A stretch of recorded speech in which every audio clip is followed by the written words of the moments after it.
Hello there. This is the review of the book Into the Hourglass.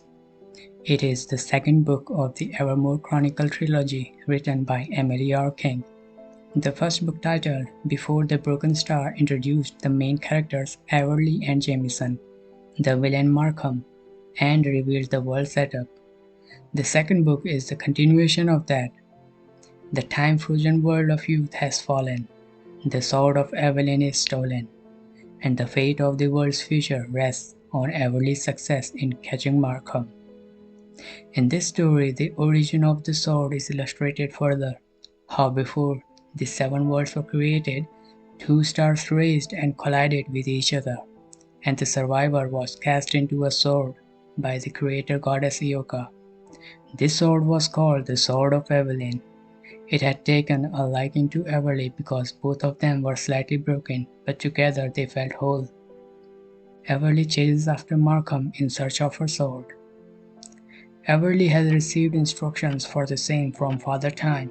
She also has seen a vision of future in which she is fighting a war against an army of giants.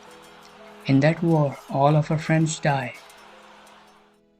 She has been told that in order to change the morbid future, she must retrieve the hallowed sword of Evelyn from Markham, with which the creator goddess had cut the space to forge the seven worlds.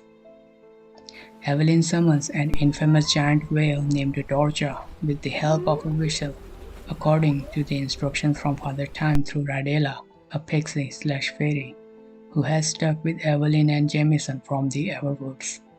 Vevina, the streetwalker boss, who had later decided to become a pirate and had locked Jameson away because he was still loyal to the Empire, betrays Everly by attacking Dorcha despite the agreement not to harm him. Dorcha whips up a stormy struggle when a Navy ship from Wyeth closes in. Amidst the chaotic fight, Everly, Jameson, Radela, Claret, and Laverick end up boarding the boat that gets swallowed by the Dorcha, and they escape the land of the living with him. They are then cuffed out by Dorcha in the land of the wave, on a beach full of shipwrecks from over many centuries. There they meet Markham, who rescues them from a green-skinned mermaid-like creature known as the Marrows, which are infamous for enchanting people by their magical singing and then drowning them in the sea. Markham reveals that he has sold Everly's sword to the King of Marrows, who lives under the ocean. Everly and others end up collaborating with Markham in order to escape the ghostly beach, so they can do something about the sword. Ultimately, Markham arranges for all of them to be caught by the pirates with whom he has a history. Centuries ago, Markham was a pirate living in the land under the wave for centuries, smuggling magical charm apples from the land of promise where the elves dwell. It is in this book that Everly learns Markham's true identity, that is, the wayward prince of elves, who not only has been a pirate, a thief, a murderer, but also a destroyer of a world, and he doesn't intend to stop. During her captivity in the pirates' ship, where there were two giants, Redmond and Neely, and the rest of the crew is made of elves, Everly is kept in a room full of clocks as a specimen. Redmond is obsessed with the clocks, but sadly for him, all the clocks stop to a halt eventually in the land under the wave, and the same is bound to happen to Everly, who already feels her heart slowing and weakening. Everly meets an elf pirate named Osric, who was once Markham's partner in crime, but grew to hate him and wants him punished for leading his sister to death. Although he disliked Everly in the beginning, the two of them worked together long enough to develop a mild friendship.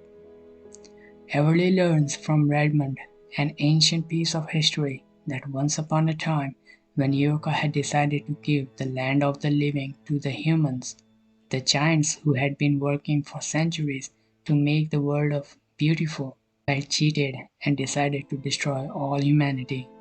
They waged a war and almost succeeded in annihilating humans when Ioka and Father Time intervened. Ioka played a tune on a violin that put the giants to sleep. Then she destroyed that violin and banned all species from trying to enslave humans. She also locked the portals of the giants' world, silver-clouded plain. A forest grew upon the sleeping giants over the decades, and after centuries, everyone forgot about them.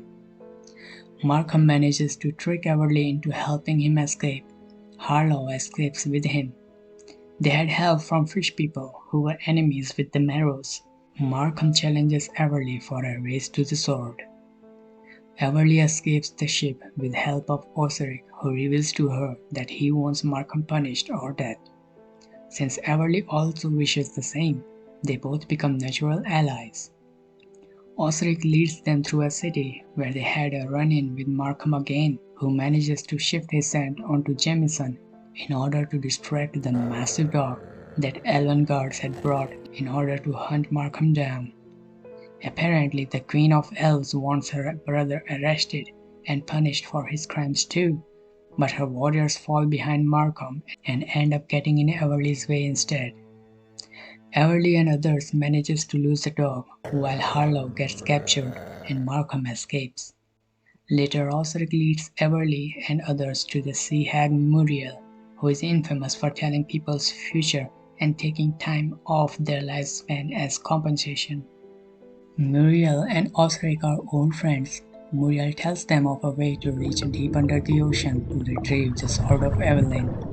A long journey and many misadventures later, Everly finds herself still chasing after Markham while running out of time.